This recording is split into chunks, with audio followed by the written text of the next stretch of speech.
સિક્કિમનું પ્રતિનિધિમંડળ કિસ્સામાં ખાતે હોર્નબિલ ફેસ્ટિવલ 2024માં ભાગ લેવા પહોંચ્યું. સિક્કિમનું 144 સભ્યોનું પ્રતિનિધિમંડળ નાગાલેન્ડના કિસ્સામાં ખાતે પ્રખ્યાત હોર્નબિલ ફેસ્ટિવલ 2024માં ભાગ લેવા માટે પહોંચ્યું છે.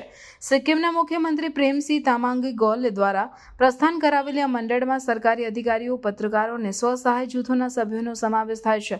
આ વર્ષે સિક્કિમ ફેસ્ટિવલ માટે ભાગીદાર રાજ્ય છે, જે 1 ડિસેમ્બરથી 10 ડિસેમ્બર સુધી ચાલશે.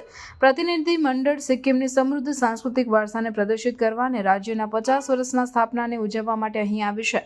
ટીમે કોહિમા પહોંચતા પહેલા ગુવાહાટીમાં રાત્રિ રોકાણ કર્યું, જ્યાં તેમનું ઉષ્માભર્યું સ્વાગત કરવામાં આવ્યું. મુખ્યમંત્રી તામાંગીએ સાંસ્કૃતિક એકતાના મહત્વ અને ફેસ્ટિવલમાં સિક્કિમની ભાગીદારીના મહત્વ પર ભાર મૂક્યો.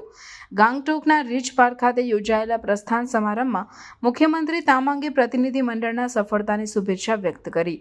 તેમણે સભ્યોને સિક્કિમની સંસ્કૃતિને ગૌરવપૂર્ણ રજૂ કરવા અને રાજ્યના વિકાસ માટે મૂલ્યવાન અનુભવ મેળવવા માટે પ્રોત્સાહિત કર્યા.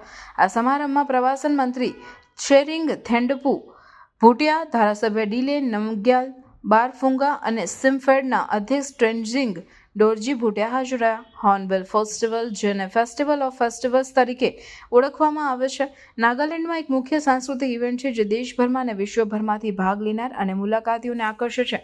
ભાગીદાર રાજ્ય તરીકે સિક્કિમની ભાગીદારીથી બંને રાજ્યો વચ્ચે મજબૂત સાંસ્કૃતિક સંબંધો વિકસાવવાની અને સિક્કિમને વિવિધ પરંપરાઓ અને વારસાને હાઇલાઇટ કરવાની અપેક્ષા છે.